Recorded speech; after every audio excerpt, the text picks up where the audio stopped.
briefly mention why we use fluid models, and also I kind of address the question of why should we believe a fluid non-rotating model of the solar wind. The answer to that is that the sun is very slowly rotating. The acceleration along the field lines is just gas pressure. Magnetic field don't distribute to acceleration along the field lines. So that's why, even though it's magnetically dominated, it's okay for first approximation to not worry so much really considering fluid theory at all, given that it's actually a collisionless plasma. And the honest answer is that this is a really accurate area of work, and we don't exactly know when it's a good approximation to use fluid theory and when it's not a good approximation to use fluid theory. So I'll give you a few heuristic arguments which suggest that maybe using the fluid theory is okay, even though it's collisionless. What defines slowly rotating enough is really this comparison. Thermal energy relative to rotational energy as alpha. So that's really the key thing. Yep. Yes. Yes, that's right. So I erased, thankfully, my monopole, which should be up there. So this is the split monopole approximation, and it's one of the real limitations of this model. It's the approximation that the magnetic field lines are actually opened up in the outflow and are closer to a monopole rather than a dipole. That's right. That's right. And that's right. So close to the sun, it actually opens up faster than even one of our cubes, and that's because the magnetic field lines stand out like this. And then further from the sun, it's close to a monopole. So it is kind of, the radial magnetic field is dropping roughly like one of our squares. Okay, so the collisionless questions, I'll give you three not totally satisfying arguments as to why fluid theory is maybe okay. So the first is that in two directions, perpendicular to the magnetic field, the model radius is really small, so particles can't actually travel large distances, they spiral around the magnetic field, like that shows. So in some sense, the strong magnetic field, in the sense of a small normal radius, limits how far particles travel. And so it's really only in one direction out of three, along the magnetic field line, that you have this long mean free path where you might think fluid theory would catastrophically make sense. So, okay, two dimensions out of three, maybe we're okay, one, we're not. The other is that along the magnetic field in the case of the sun, the dominating acceleration is due to pressure, and whether we model that pressure as a scalar, as a tensor, right, if we roughly know the magnitude of that pressure gradient, we'll roughly get the acceleration line. And so fluid theories do okay at a factor of 2. They're not going to do better than that because the pressure is really a tensor, not a scalar, but the fluid theories might do okay at the factor of 2 level because they're getting right that they're getting the basic acceleration mechanism of the solar wind current, which is the pressure gradient. And then the last one, yep.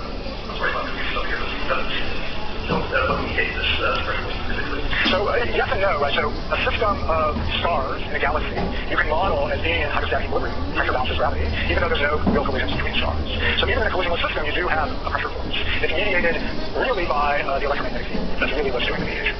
But you still have, you still have thermal energy, you still have gradients in thermal energy, which produce a net force on the material. The other one is that when you take moments of the Blacklock equation like that did, even in kinetic theory, you end up with a pressure tensor which balances gravity.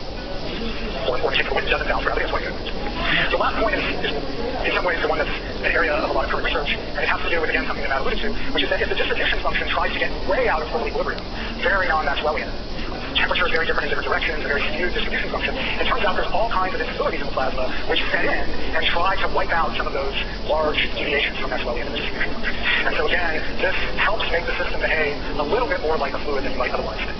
So in detail, to model the solar wind correctly, we clearly do need kinetic theory, but to get some of the key ideas and get an order of magnitude understanding of what's going on, fluid theory actually works reasonably well, and I think, although I don't know, that it's some combination of these kind of three basic reasons.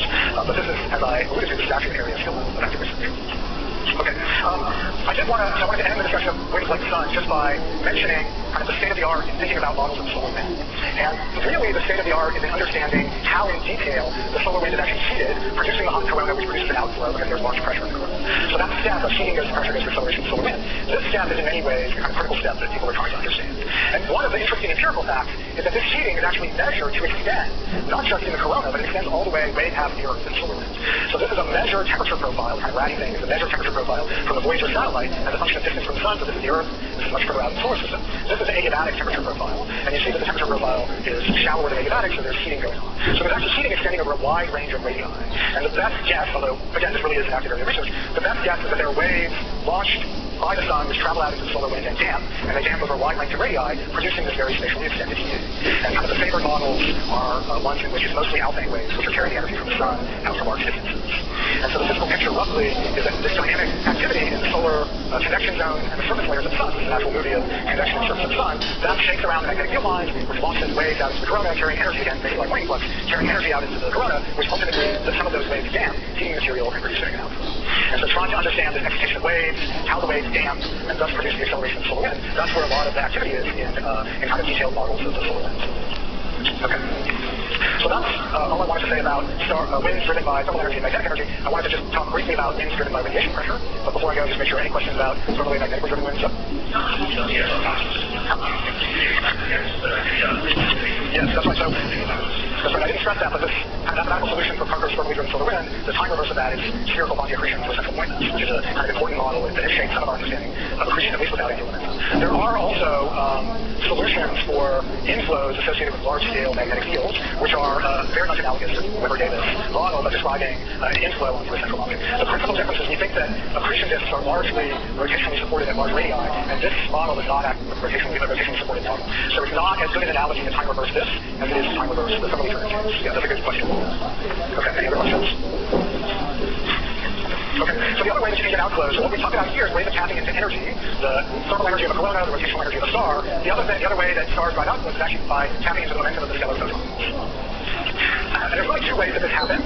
The first is in giant stars that are on the red giant branch and atomic giant branch. If you don't know what that means, don't worry about it. These are just stars like the sun. Later in the revolution, the sun will expand to become a giant. It will incinerate the Earth probably, things like that. When it does that, the surface temperature of the star decreases significantly to a few thousand degrees Kelvin. And above the photosphere, so out in the atmosphere of the star, the temperature drops enough. It drops below about 1,000 Kelvin, where you can actually start to form large solids, so dust grains. And the reason that that's important is that it turns out that these large micron-sized particles are very effective at absorbing optical and ultraviolet photons.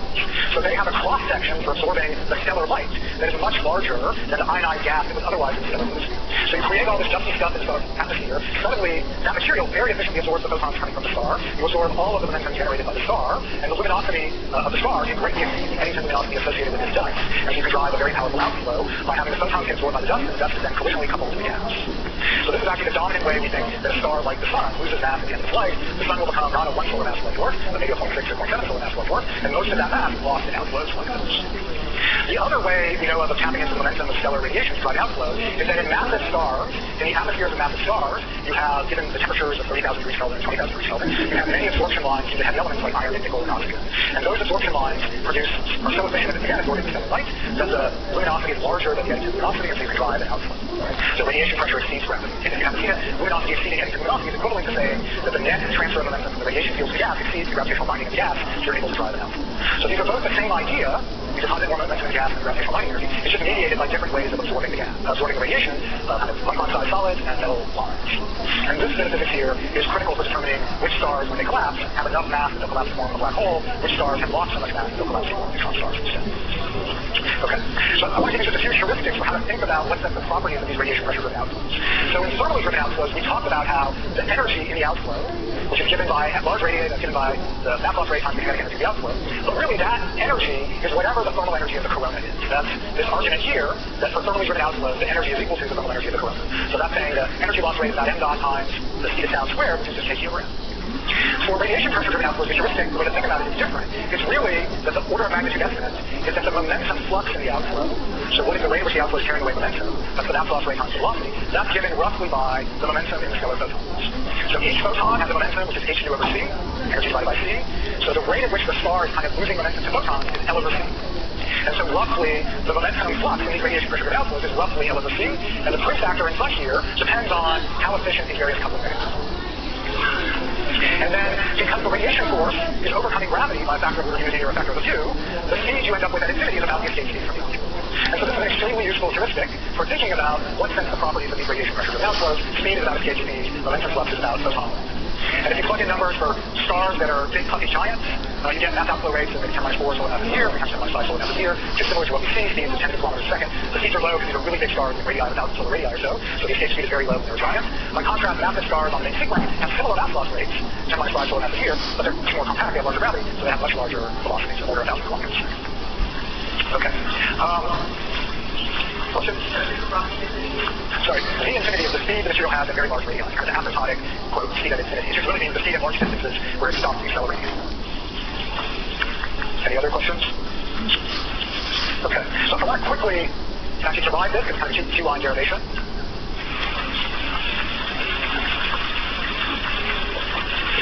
So here's the idea. So we're going to write down the momentum equation, which has a gas pressure force minus gravity. But now there's also a force due to the radiation field. And the force due to the radiation field depends on the rate at which momentum, so the flux divided by c is again related to this, what is the rate at which momentum is flowing out of the photons. And then kappa is the opacity, as units of centimeters squared per gram, that tells you how efficiently this material absorbs the photons. And really, what this should be is something that's averaged over wavelengths. And Jim will probably maybe talk about that when he talks about radiation hyperdynamics in more detail next week. That really this quantity on the right-hand side here is some average over all the wavelengths of the radiation field from the star. Okay, so now I'm going to do something kind of drastic just to give you a very simple derivation. Is I'm going to ignore gas pressure, I'm going to ignore gravity, and say all I have is this outflow driven by radiation pressure. Okay? Just for simplicity. Just to give you a feel of where this result comes from. So, VDVDR, that is kappa L over 4 pi r squared. See the flux? I'm assuming we're in the regime where the flux is just L over 4 pi r squared. I don't have to do any fancy radiative transfer to calculate the flux. So what I'm going to do now is I'm going to multiply both sides by 4 pi r squared rho. So on the right-hand side, I get 4 pi r squared rho v times dVdr. That's equal to rho kappa L over c. 4 pi r squared rho v. That's just my mass loss rate.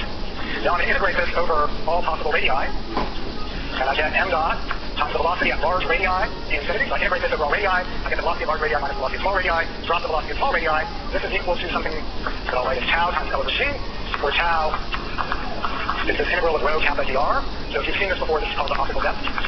It's a dimensionless measure of how much absorption or scattering due to the radiation there is. So roughly speaking, the mean free path of a photon, well, the mean free path of a photon is 1 over rho kappa. So this tau is something like, approximating the integral is something like the size of the system divided by the mean free path. It tells you how many absorptions or scatterings there are. So what this shows is that the momentum flux in the radiation field, or the momentum flux in the outflow, and down to infinity, is L over c times this coupling coefficient, tau, which tells you how many scatterings there are. And so that's the kind of uncertain dimensionless coefficient I was talking about. So that's really where this result comes from. Okay.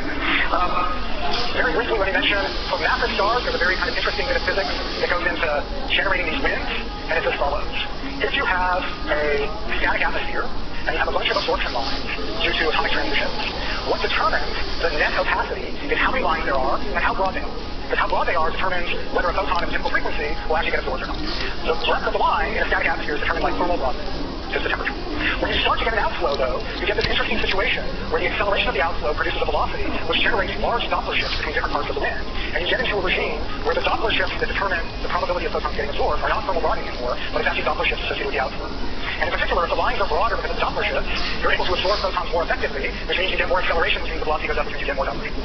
And so this bit of physics is kind of at the heart of understanding these winds driven by radiation pressure on lines from massive stars. The notes describe this kind of physical description that goes through the notes in a little bit more detail.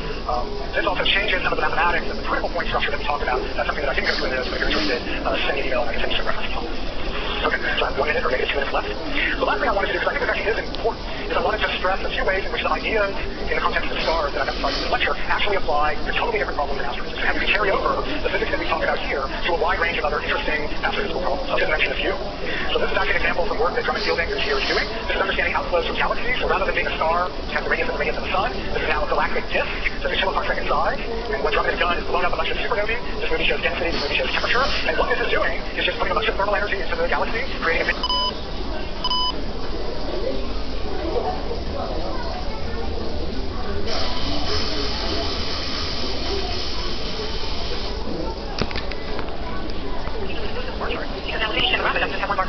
you see a very different view of the data. And in this case, it's very easy to make these comparisons with any stage, and then it's a bit more perceptual work to actually try to compare between things. So the question of how you partition between the views controls the visual pattern in the scene is a very, very strong view. Let's look at the same principle with a more interesting data set. This is a very simple bar chart. With the city of London over a couple of years. So it's a complex multi-attribute table. And so what did we do in this case? We first took this data set and we split by neighborhoods. So these words here, if any of you know your London geography, are London neighborhoods. Harrow, Bromley, Ealing.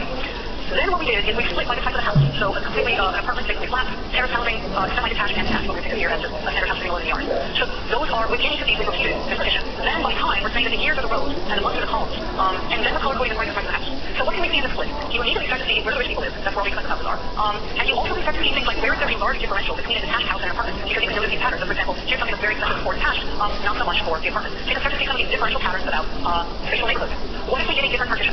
In this case, what we did is we first split according to the house type, flat or semi-detached or terrace, or completely detached, and then within each of these, we're doing that split by neighborhood. We actually switch the color coding to the variation of the price rather than the absolute price. And now what you can see is, let's say you had decided already to look at neighborhood 1 to 5, you can see when is there a real inconsistency with the neighborhood, and a way that it's harder to see in the others. So the point of this example is that ordering of the partition between the views has a very strong effect on the spatial patterns that you see, and those are the most salient parts. So what I'm going to do is just point out this not to cover some of your boxes. Here's an example where we've actually got correlate maps within each of these rather than just a simple tree map style views. Actually, those of you who notice might notice that there's a quasi-geographic layout for these where they were careful to make sure that there's a supporting relationship between the way they laid out these neighborhoods and the actual geographic view. What else can we do? We can start playing around where we actually say, okay, what if we sign these pages like some count in the case the number of things sold? And the result is actually one of those views that we saw before when we were talking about networks, the tree mass value. So we're actually showing some amount of stuff with size theory and as well. So this is all the thinking about what are some of the powerful things we can do with partitioning views and spatial regions. One last thing when we're thinking about views and layers, which is what about putting views on top of each other, but superimposing them. And so in particular, I'm just going to call a layer instead of objects that are spread out. And the question is, how much can you get away with? So how many layers can people use? How do you distinguish between them? So in general, if you're doing something that's completely static, you can only really have a very small number of layers. If you're doing anything where you've got interaction, then things get more complicated. So it's pretty easy to visually create a foreground versus background layer. If you're really careful, you can maybe get away with 3 layers, but you are not going to be easily able to distinguish, say, 20 layers from each other in view. You're going to get the scalability limits on that. So let's look at that example. Geographic maps are a really great example of very careful layering. So the thing to notice in this view is actually there really are 2 layers. There's this highly saturated, high luminance contrast foreground, which are basically the roads. And then there are these sort of desaturated background layers. Remember how we said large regions should be desaturated? If this ocean were bright blue, it would sort of blow your eyes out. It's much more desaturated blue. And so you're able to see these other distinctions between parks and ocean and land. So one thing to notice is that with this kind of visual layering, a lot of stuff is happening with luminance contrast. So there's a handy mono autographic design of terabyte and black and white, where if you're doing a lot with color, you want to make sure you're using luminance effectively to make sure that they're getting the fine grained detail. So it's also useful to literally just cut out the color channel to see how much of your visual encoding is still comprehensible. So that's a handy rule of thumb.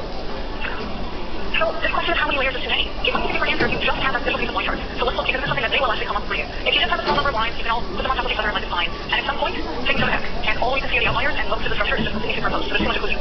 So an interesting question would be, well, when do you stop? When do you switch from simply layering things to maybe doing something more like these small multiple views? So there's been some empirical work on this, where they actually did a study about comparing if you've got one larger line chart with superimposed lines versus several smaller small multiples. You don't actually take into account taking into account your pixels. So what they found was it depended on the task. The sort of local kind of tasks, you could get away with more than with these global tasks.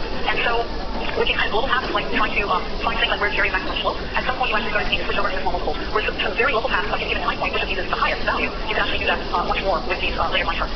So there's certainly some advice on when to go back and forth between layers and multiples. But there's still lots that I'm not quite sure of. But it's useful to think explicitly about how many layers can you effectively use before you've got so much occlusion that you can't see what's going on. One last thing about layering, it's useful to think about dynamic layers. Here's an example in a node and graph layout system where the mouse is over one node, and then what's automatically highlighted is all of the one hot makers away from that node. And so you can actually have quite a complex picture that you can interactively navigate and see different parts of it laying up in a way that actually allows you to handle a fair amount of visual complexity. It's also very useful with that kind of interaction to do something very, very lightweight, where simply as you move the mouse around, you see these different patterns laying out. So that's an example where the layering is completely dynamic. It's not static ahead of time. It's dynamic based on some interactive running. So that was a bit of thinking about how to handle multiple views. Again, lots more reading on that. Are there any questions on this one? Okay. So now let's talk about this idea of data reduction, of filtering and aggregating. So what do I mean by that? So when we're reducing the number of items and attributes, well, for one thing, let me just point out that when I say reduce, I'm actually meaning both inverses. I mean both reduce or increase. So typically in an interactive context, we're somehow controlling the data complexity, whether we're increasing or reducing, either the inverse cases of each other. Now, in some deep sense, filtering is the obvious thing to do. Filtering means you throw some things away. You just don't show them. What's nice about filtering is it's straightforward and it's intuitive, and it's both intuitive to explain to the user what you just did, and it can often have fantastic computation results because you usually reduce the size of the data set you're computing on. So it can actually be very computationally advantageous to filter as well. So the filtering is so great, why do we ever do anything else? And the answer is this rather terrible state of affairs, where out of sight, out of mind is actually almost literally true in terms of how humans act. So you have this problem that the user themselves, just 30 seconds ago, clicked the little checkbox and say, don't draw this. And yes, they almost can't help it. They will start, once they do that, and then they're seeing the reduced complexity thing, they will actually start drawing conclusions, forgetting about the rest of the data that's not currently seeing. It's a very strong cognitive principle that people tend to systematically forget about things they're not just directly seeing with their own eyes. So while filtering can have a lot of power, it's not always the perfect answer. It can be often useful to give them some visual indication, both so they're actively thinking about it and so they're not relying on their memory, which as we talked about, imposes cognitive load. So filtering is something you can either do based on items or based on attributes. What is the alternative? Because remember, we're still talking about cases where the data set is too complex to show everything at once. So aggregation is my catch-all term for this alternative to filtering, where you're somehow having a proxy that stands in for a large set of things that you're not drawing. And so what's nice is you're not simply throwing away everything. You're representing what's not shown with some proxy representation. The great thing is it can be very powerful. Of course, the hard thing is that the devil is in the details. How do you aggregate in such a way that you haven't averaged out the entire signal that you're trying to show? So a lot of the nuances and subtleties come in an interactive way of figuring out how to easily aggregate for this information that you have, which is often some interactive ratios and subset of points. This is a point where I do want to say that these two techniques are not mutually exclusive. It's extremely common to have combinations of filtering and aggregation. In fact, none of these 4 techniques, these larger ones for handling complexity, are mutually exclusive. It's really common to both in a complex situation to do deriving and reducing data and changing the over time and passing across multiple views. A lot of systems actually combine all 4 of these strategies, so you don't have to pick just one. Just like the filtering aggregation can either be on items or on attributes. So let's have a look at a few examples of those as well. Relatively simple idea. The first method is dynamic filtering, but this is an example of filtering based on items. Here's a standard plot looking at a bunch of movies. It's obviously it would be far too busy to show the titles for every one of these small dots. Here we've got something where they're actually setting some sliders where they're in a desk back and forth. Now, the slider where they're saying, once I filter down to only show movies with a single actor in, somehow I have the hope of actually showing labels usefully on this display where we haven't changed the spatial position of anything. We just filtered out most of the filters. So, although this sounds like a fairly straightforward idea, let me mention that one of the nice things about doing this stuff with interactive visualization rather than just a query that you type in is you can sort of very easily start to see when do I have a query that basically is too many, gives me most relevant data set versus the query that's too few, often on 0 items returned. It can be difficult to just be interactive to just query these, whereas any kind of interactive interface where you go to everything that interactively and gradually filtering down the viewer gives you some sense of essentially doing the equivalent of query assignment very, very, very quickly, given that contextual information. You can also do things like filter all the attributes. Here's an example of these, sometimes they're called radar glyphs or star glyphs, where every one of these radial cycles is actually showing a dimension. So it's a radial way of showing nine-dimensional data. But if you try to show too many dimensions, you just see these sort of Rorschach blobs, where you can't actually see enough the structure, because there's more of these dimensions than you can actually visually distinguish. So this unfiltered view is not super interesting if you've got several hundred dimensions in your data set. If you had a useful way to try to filter out, maybe you try to find unique similar attributes to each other, or do some other way, maybe it's sorting, and then you choose only a small number of the attributes to actually show, now we've actually got these lists that show much more comprehensible shapes. So by filtering out most of the attributes and only showing about a dozen instead of a few hundred, you're actually able to see useful structure. So filtering is something you can do both for items and for attributes. Now, what about aggregation? I'm going to start with a simple example that I know you've all thought about, which is Instagram, and I just want to present it in the context of the vocabulary I'm using to talk. I think of this as an example of static aggregation items, and it's directly aimed at finding a distribution across that attribute. So the point I want to make is you start out with a table of data, and you construct derived data, where actually in the view table, you've got a specific number of bins, and the values in that table are the counts, the number of items in the original one default into that range. It's worth pointing out that the bin size is pretty crucial, and depending on the disposition of what you choose, you might see dramatically different patterns, and one place where interaction can actually be very useful is allow people to just interact with the items like until that bin size to see how the visual pattern changes. But my main point was I was thinking about this as a static aggregation game. What can we do that's a somewhat more interesting use of aggregation? Before I get to that, in too much detail, I do want to mention there's a buzzword which might be counterintuitive called semantic widgets. You might wonder what's that. It's actually the idea of information sent out of the Xerox farm where they talk about information origin behavior as something that was an analog to what animals do when they look for food, what humans do when they take examples and try to find information in these huge document data sets. But so the point of this, in fact, is to try to show people ahead of time what would happen if I interacted. Because a lot of the danger of interaction is that it can degenerate into human-powered search. You don't want the poor human to have to go systematically move every slider every time all positions to try to synthesize some view of what would happen. So this idea of augmenting simple widgets with a very small and concise visualization showing them what would happen if they moved the slider. So by far the most popular of semantic widgets is basically adding histogram on every slider you can. What's interesting about it is basically it's adding the visualization capabilities to what we would normally think about as a control panel, not the visualization itself. So although it's possible to do this kind of information sent for others as well, what's really caught on is this idea of histograms on your sliders. So it's something you might think about as a way to actually introduce more information into the control panel than you might think. In fact, it's to help people predict what will happen when they move the sliders. So in general, you often want to think about providing visual feedback to show people where might be an interesting place to explore next. So when you provide navigation, how you help them decide where to navigate, and anytime you have interaction, you want to give them as much guidance as possible to not just make them have to systematically look through every possible combination. Before we end with the static item aggregation, let's mention the box plot. This is another example where it's used in finding distribution and you're also making essentially a derived table of data. In this case, there's these five character each other statistical attributes that are actually showing them things like median, the lower number profiles, and then the expenses beyond which everything is kind of an outlier.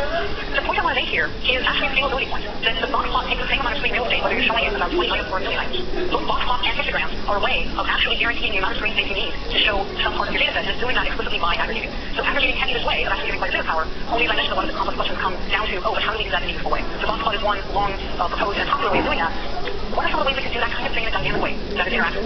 So here's an example where that parallel coordinate game that I mentioned earlier has been extended to try to do something useful as the data set gets too big. So I mentioned that it's scaled up to maybe a few hundred items, and then at some point if you're trying to show tens of thousands of lines, it's hopeless, they're all overplotted, there's too much inclusion.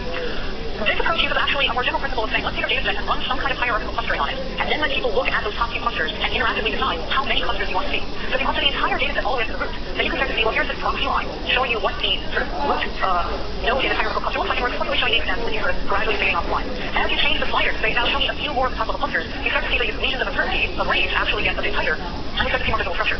At some point, this is probably the limit of what we can usually see through everything maybe the top dozen or so clusters. But this is actually a data set of tens of thousands of parallel coordinate lines, and we're able to see a reasonable amount of its structure.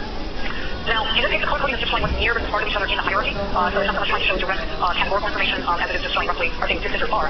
But this general idea of taking a complex data set, run some kind of hierarchical clustering on it, and then allow the user to interactively navigate within that clustering is not just for parallel coordinates, it's a more general idea that a fair amount of the interactive and dynamic aggregation techniques all have in common. Just do something where you've got a complex data set, you want to cluster it, and then navigate between the clusters and show things directly on those.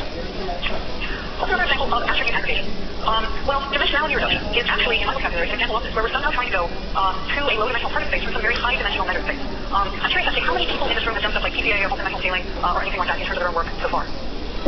So not very common answer to this at all. Interesting. There are some domains where there is the assumption that you can't actually directly measure what you care about. You might be able to take a far more verbose measurement.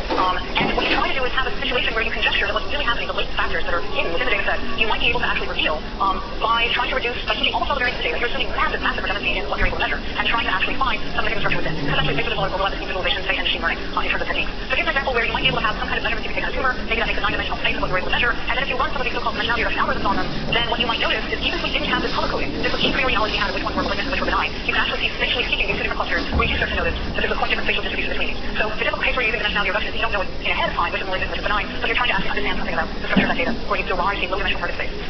Let me mention a case where this is used quite a bit. If it's a large document data set. Technically, the way you can think about a document data set is a very, very, very, very high-dimensional table. The so-called adaptive word model is where you say, let's combine all the documents together and consider every single word that appears anywhere in the entire data set. Treat that as a very high-dimensional feature vector. And for each document, you count the number of times the word appears in that document. So you have actually a very sparse vector, typically. So here we have this huge high-dimensional table where there's one column for every word across the whole data set, there's one row for each document. there is no value for the user in directly seeing that table.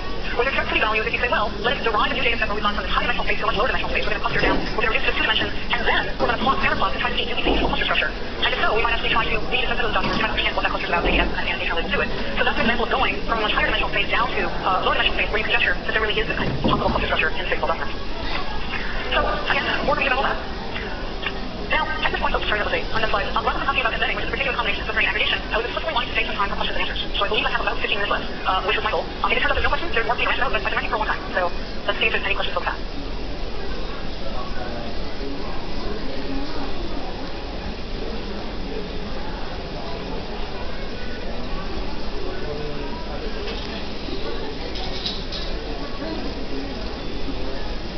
I thought I'd start by recapping a few things that we talked about in the first lecture, which was just about MEC.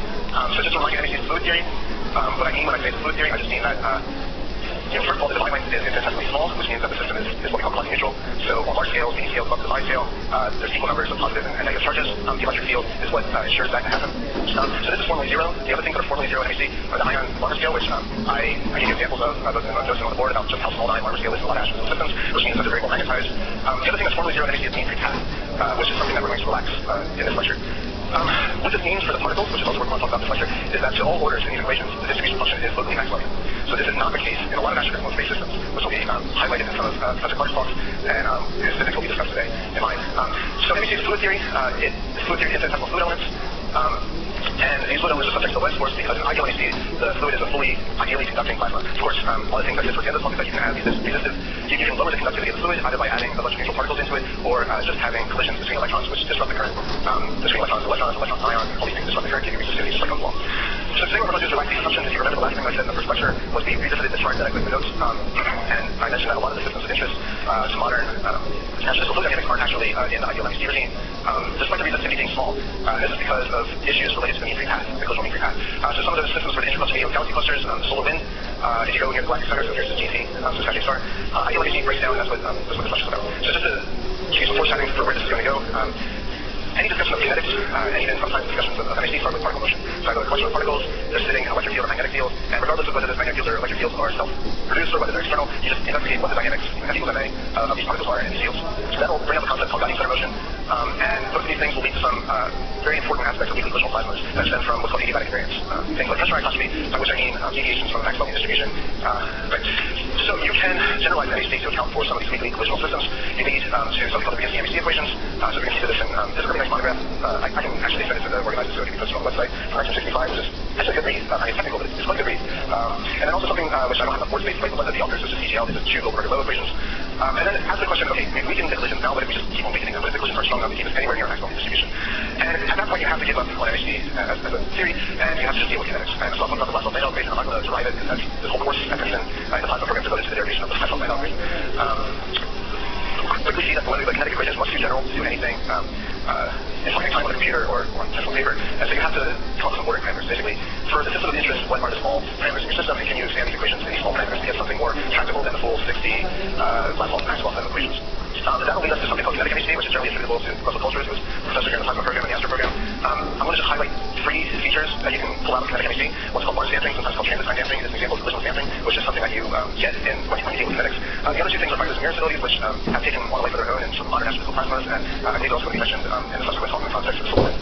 And then I want to give a little preview of aerokinetics, which has long been the workhorse in the fusion community, but is now making inroads into the astrophysics community, and it's sort of one of the advanced tools that a practitioner of astrophysical plasma dynamics really ought to pick up as part of their toolkit. Of course, I can't derive this for you at the board, because it's just, it'll take 2 hours, but it's in the notes, which I hope that you've looked at some time. But it's an advanced topic. If you've never seen it before, I give sort of a pedestrian derivation of aerokinetics and homogeneous plasma. In the notes, I also provide a derivation of kinetic MEC in the notes, which I'm going to skip over a lot of the details of the derivation, but that's what this is packaged for. Wait, so let's get started.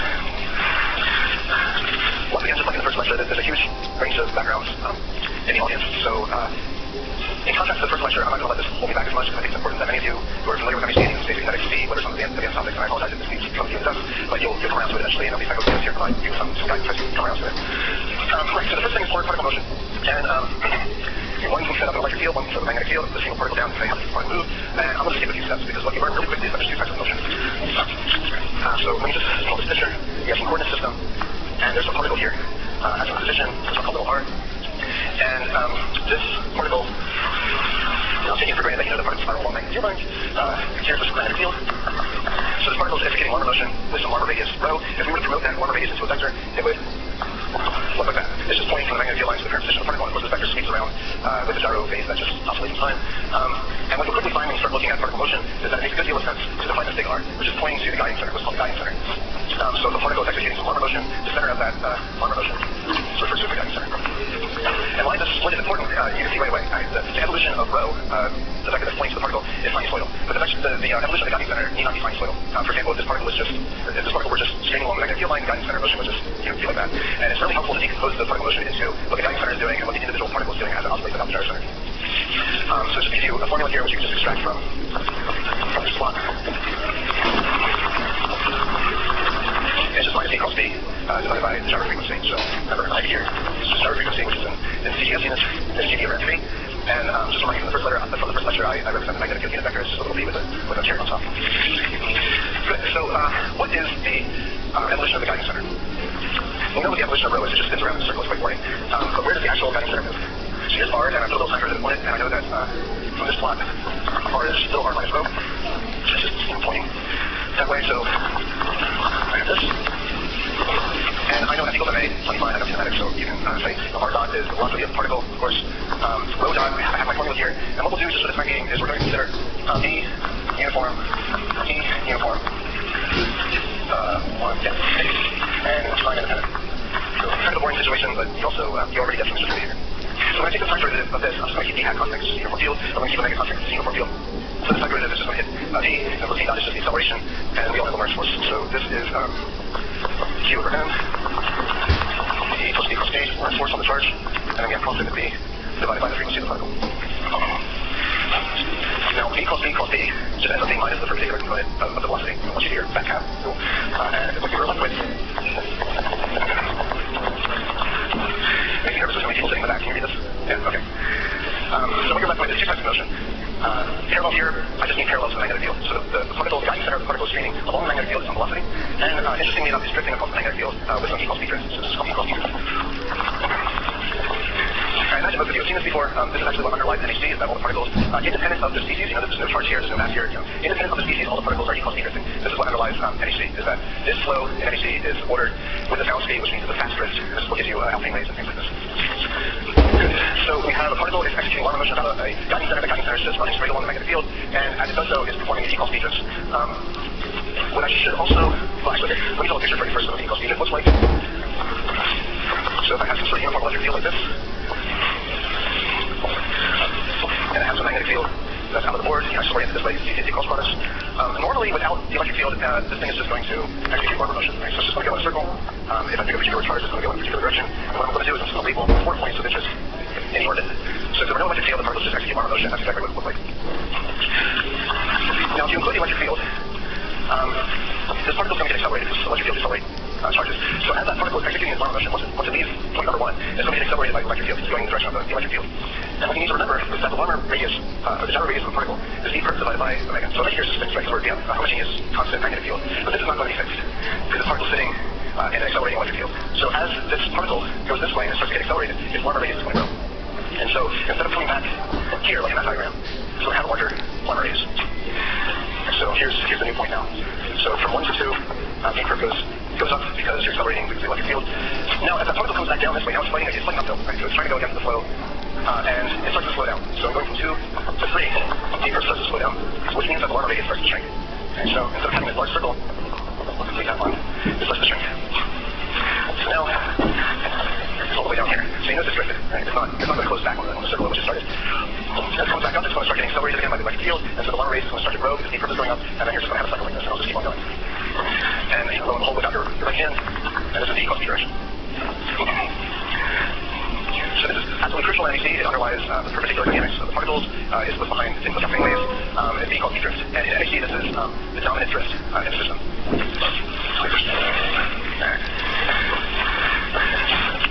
So you'll be a little smarter today with my use of the boards. There we go.